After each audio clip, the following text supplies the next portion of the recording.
कमलेश्वर जी डोडियार एकदम भले व्यक्ति हैं और वो अग्रेसिव व्यक्ति हैं। कुछ बात को क्योंकि वो लॉ के स्टूडेंट रह चुके हैं, लॉ कर रखा है उन्होंने और बिना आधार से कोई बात नहीं करती।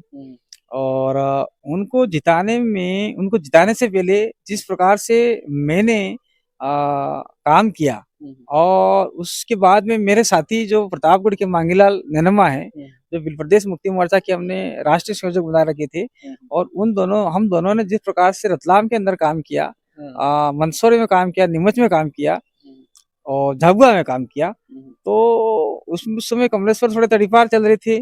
फिर पंचायती राज आए, उसमें हमने जिला पंचायत के सलाना के चारों चार हमने जिता के भेज दिए।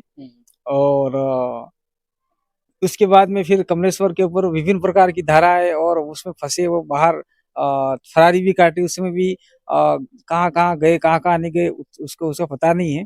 लेकिन जैसे ही फिर बाद में आए, बाद में आने के बाद में हमने कहा कि तेरे को चुनाव लड़ना है, और उनको सब लोग चाहते हैं कमलेश्वर चुनाव लड़े क्योंकि कमलेश्वर का जनाधार बढ़ चुका था।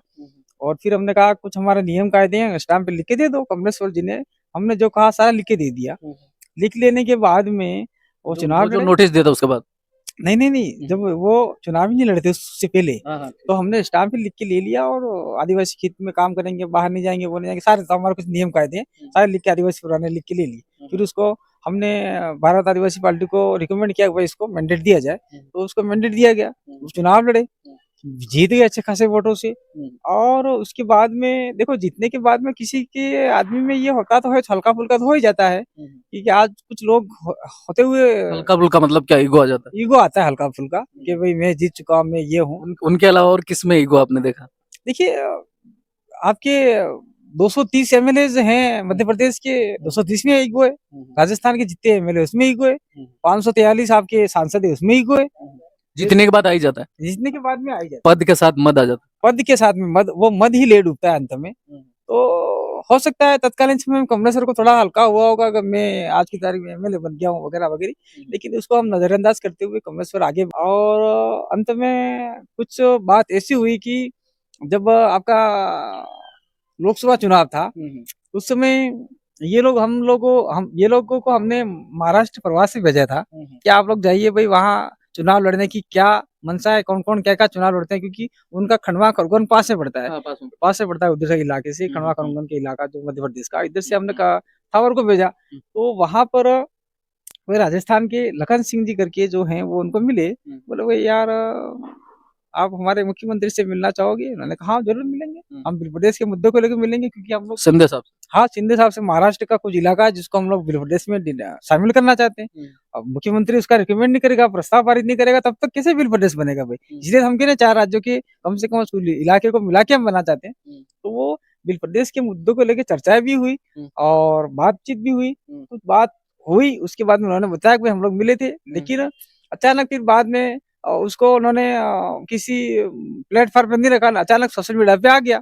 मीडिया पे जाने के बाद हम लोगों ने सोचा यार ये अलग अलग मिल गया, ये हो गया। तो हमने कमलेश्वर डोडे को कहा कि आपने बिना पार्टी की परमिशन के बिना आप लोग कैसे मिला, ऐसे करके उस नोटिस वगैरह थमाया। तो थमाने के बाद में कमलेश्वर जी थोड़े से नाराज हुए कि भाई मैं एज एमएलए हूँ, मैं कैसे मिलूं, कहाँ मिलूं, मैं पार्टी विरुद्ध में कोई काम नहीं कर रहा हूँ, समाज विरुद्ध में कोई काम नहीं कर रहा हूँ। तो आप लोगों को इस प्रकार का सवाल थोड़ा सा सोच समझ के करना चाहिए। मैं आपसे नाराज नहीं हूँ, लेकिन एक प्रकार का जो आप एलिगेशन लगा रहे, मैं उस एलिगेशन से नाराज हूँ, ऐसा करके कमलेश्वर नाराज चल रहे थे।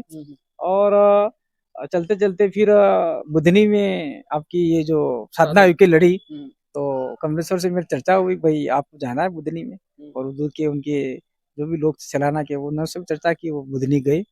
उसके बाद में हमारा अभी 15 नवंबर को बिरसा मुंडा जयंती थी, तो सभी जगह मना रहे थे। कमलेश्वर का आपका रतलाम हो गया, धार हो गया, अलीराजपुर हो गया, उस इलाके कमलेश्वर मना रहे थे। हमारे इलाके में हमने मनाई ये सुहागपुरा, बांसवाड़ा, उसमें मनाई। उसके बाद में जालोर से बात आई थी, मैंने जालोर को कहा कि हम लोग मना रहे, तो हम लोग 15 के बाद कभी भी आ जाएंगे। तो उन्होंने कहा कि हम 17 को रख लो। 17 तारीख को हम लोगों ने जालोर के अंदर बिरसा मुंडा जयंती मनाई, और वहाँ पर सुधा माता मंदिर है जो आदिवासी बिलों का, उसके बारे में जल जंगल जमीन से उनको हटा रहे हैं, उनके लिए चर्चा की। उसके बाद में हम लोग सीधे जो अभी थप्पड़ कांड हुआ उसके लिए निकले जयपुर। देखिए इसलिए इस चीज को हम लोग राजनीतिक रूप देने के लिए नहीं गए, चाहे इसके लिए कोई भी कैसे भी बात करे, हम लोग वहां गए इंसानियत के खातिर गए।